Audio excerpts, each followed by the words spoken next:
Hello world. Welcome to Python Machine Learning on the Edge. Machine countdown begins.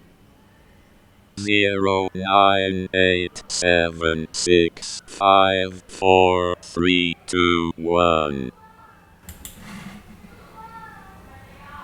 Hello world, good morning, good afternoon, and good evening. Welcome back to RoboThought Zero to Hero series, Python machine learning on the edge. Alright, guys, we are on lesson number 15, and I'm going to show you how to define a data type in NumPy array for machine learning. So basically, guys, we use the function called array, right, with a curvy bracket to create arrays, right? This function can basically take an optional argument, okay, a method or an argument called dtype, which I showed you with an example, right? That allows us to define the expected data type of the array elements, right?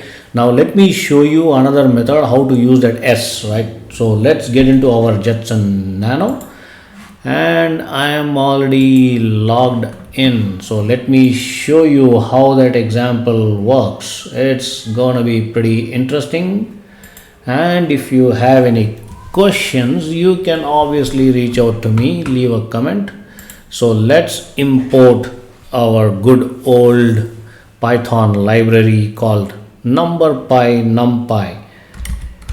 Import NumPy as np space arr equals np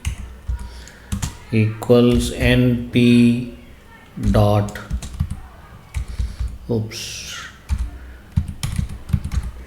np dot array, and then a function. Let's open the bracket, a curvy bracket and a square bracket to create an array 1 2 3 4 5.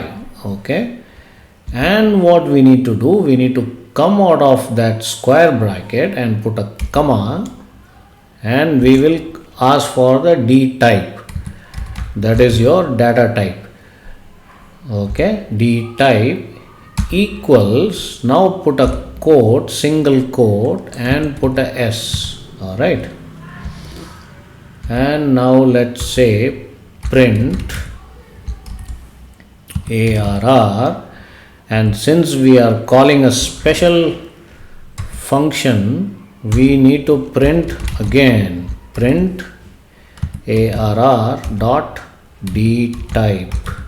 So this will print both array and the data type. Okay, now let's see what output we get if we run this program. I hope I didn't break with any syntax errors.